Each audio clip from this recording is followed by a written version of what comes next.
That's it, you touched up. Jesus, I thought I was going to get away with this. There you go. Well, you better go because I'm actually live. Sorry about that, folks. Okay, so we've got rid of the makeup artist. God help us. Anyway, okay, so less of the mucking around. All right, hi there, everybody. As this week, what I thought I'd do is just have a little bit of a talk, really, on a few revelations, a few things to do with travel, because obviously we cover things to do with travel every week. We go to different places, so I thought maybe a little talk on actually what's happening within the travel industry, within the visa industry, getting around Europe, etc. Because it's quite important. It's crazy, but it's important. So really, I mean, what's happening is at the end of this year, coming into place next year, is a new EES system. And this is the entry-exit system. And it's going to be on all European external borders. So obviously not in between France and Spain, but entry into Spain via plane, by boat, by train from the UK. So the entry would be France if you're coming by train, for argument's sake, from the UK.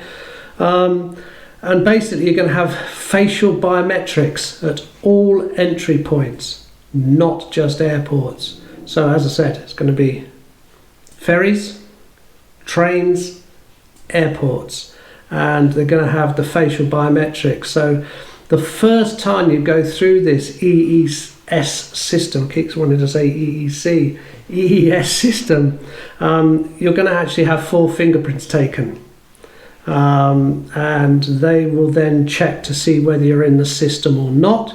If you aren't in the system, then they will actually create a file. Great. So, Big Brother, here we go.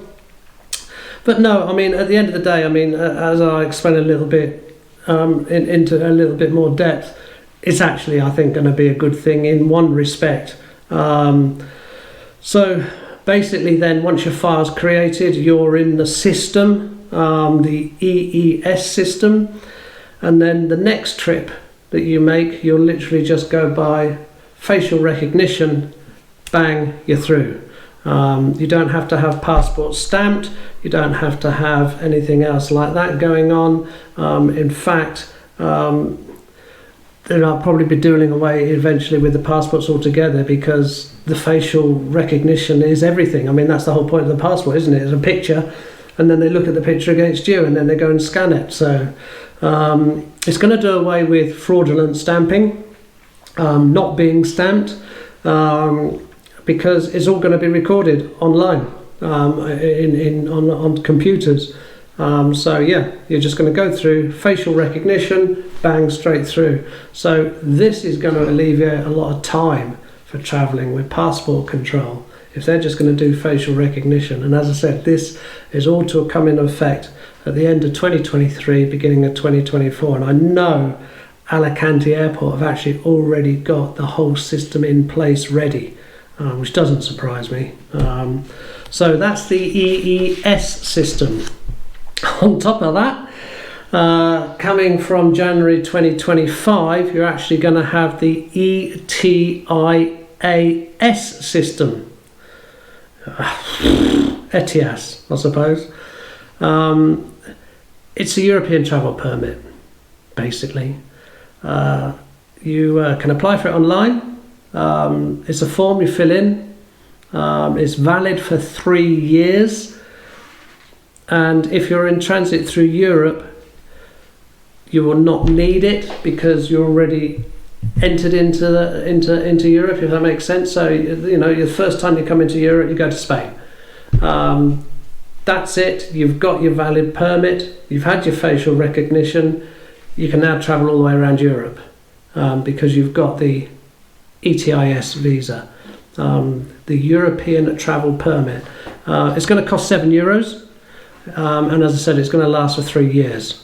So if, for argument's sake, you're travelling Bangkok to the UK and you did transit Amsterdam or Germany or any of the other airports in Europe, no matter where you're coming from and going to, you will not have to provide the visa, the travel permit, because obviously you're in transit, so you're staying within the airport confines, you're not going out into the general population, so to speak. So it is only for travelling in and around Europe. So that's the two visas and the travel permits, which will obviously, as I said, start coming through. Another thing that's going to actually happen, which is a good thing, is, and it's been kept on being talked about, and it's been tried every so often, or attempted, it's been part completed, but toll roads in Spain are going to stop in 2024. They want to encourage people to be able to use the main roads and not use the country roads so much, and they're going to find another way to obviously tax you, so probably be hit more on the car tax to cover, but tolls will be stopping in Spain 2024. I know some of them have already gone, and I know the European Commission are trying to get all European countries to abolish tolls and make it more fair on people travelling. So that's going to be good news. Another thing on travelling, planes. Yeah, the ongoing arguments with the way that the aeroplanes, the air companies advertise prices, and flights from Dublin to Alicante, $9.99. Fantastic, let's go for that one. Why go for the one that's $25.99 or $120.99? Then you add on the booking the seat, then you add on the luggage, then you add on priority boarding, and it goes on and on and on. And before you know it, the ticket's nearly up to that 100, if not above it, by the time you've finished. So the European Court of Justice have actually stated that people have got to, airlines have got to start being a little bit more transparent with their prices, and to maybe not to make any extra charges to actually put everything up front. So that's going to be an interesting one. And on top of that, also, it's a lot. I just thought I'd get it all in one hit, to be quite honest. But the European Court of Justice has ruled, and this was actually 9 years ago, 2014, and they ruled that cabin luggage should be allowed free within reasonable requirements, because it is an essential part of travelling. You can't really travel without luggage. I mean, even a businessman has luggage. Even they're going for the day, they'll have a briefcase, a laptop case, they'll have something. So they're saying all reasonable travel baggage requirements to take on board should be free. It had never been enforced up to now, but now they're looking into it a little bit more deeper for 2024, because they've had so many complaints. And as you know, I mean, you go with Ryanair and the bag luggage is free for a certain size. You go with EasyJet and it's another size. Emirates Airlines, it's another size again. You don't know where you're at. You go to a shop and they say, "Oh, this is this size fits free cabin luggage." No, it doesn't, because I know out of the budget UK airlines, there's different sizes. So you can buy one that fits one, and you're not going to get on the plane to fit the other one.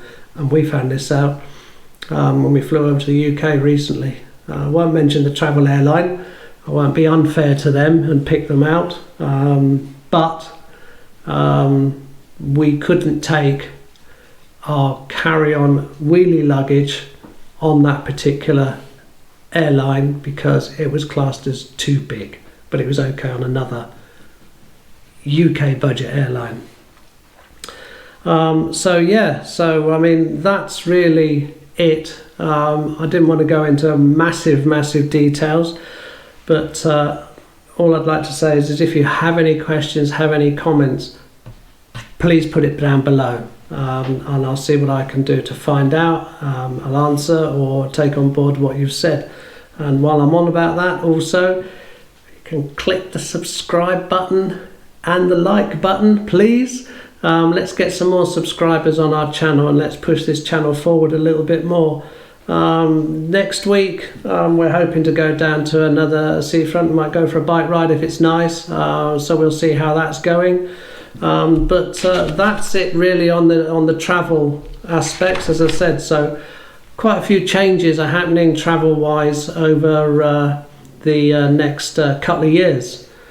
Another thing which I suppose it is to do with travel, but I can close on is visas.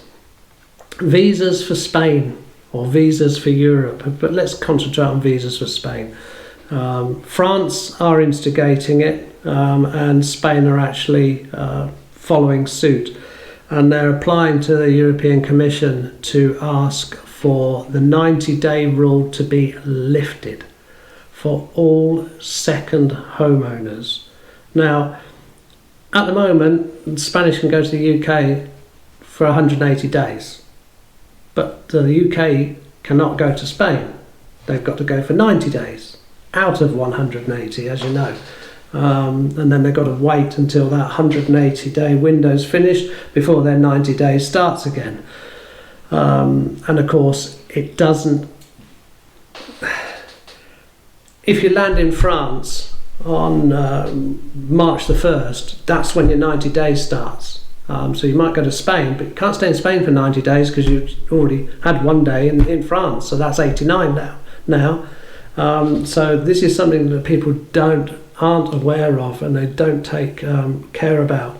But what they're wanting to do now is, as I said, they want to lift the 90-day rule and make it 180 days that you can stay in Spain if you're a second homeowner. And the bonus on that one is not to take away the 90-day rule for travelling in the rest of Europe. So, technically, you could be in Europe for 9 months. That's what they're saying. If you're a second homeowner, you come over to Spain, January to June, July, August, September, you can travel around Europe for the other 90 days. 3 months back in the UK, back over to Spain, 3 months around the UK again, around Europe again, getting countries mixed up. So that's an interesting one to know. It'd be interesting to see what happens. As I said, France are actually taking it through their parliament for seeing it off, and I know Macron isn't very happy with it, but he hasn't got the majority, so he isn't going to get his way. So it'd be interesting to see. Watch this space. I mean, that'd be absolutely fantastic for tourists, second homeowners, prospective buyers now, if they can get back to staying over here for 6 months, because before our beloved Brexit, which, would you believe, even some people in Europe voted for Brits. I don't get that one. I really don't. But let's not get on the soapbox of Brexit. We're sick and tired of it for the God knows how many years we had it for. But prior to Brexit, people were coming over here, and especially the older generations, they were coming over for the winter months. So maybe coming over in October until March, or December till June, to enjoy sunshine while it's miserable in the UK. Yeah, okay, it's miserable in the UK most bloody months, excuse my French, especially it has been this year from what I've heard. It's been torrential rains that you've had over there, so hopefully you'll have a better summer next year. But when I lived over in the UK, I mean, even summers weren't great. You couldn't turn round now and say, well, okay, first Sunday in June, let's have a garden party, we'll hire a marquee, we'll do everything. You couldn't do it. You couldn't even book it the week before, because you don't know what the weather's going to be doing, let alone 6 months in advance. So yeah, I know what it's like, UK weather. So, as I said, it's the elderly people would like to come over here during the worst months in the UK, shall I say, and enjoy as much sunshine as they can get. So hopefully that will come back again, and it'll bring a lot more people back over, because Spain is losing money through it. So they're desperate to get people back into Spain and get the UK tourists, the UK second homeowners, because at the end of the day, remember, it wasn't Spain that voted for this Brexit. It was you. It was the UK that voted for Brexit. And it wasn't Spain that made the rules. It was the EU that made the rules. And everybody knew the rules before. You know, it's been the same for America for the whole of the European Union. So they know no different. Now everyone from the UK is saying, oh, this and that and that. But that's what the rules were for non-EU people. And don't blame Spain, please. So anyway, subscribe button, like button, and we'll catch you on another trip. Speak to you soon. Take care for now, and thanks for listening.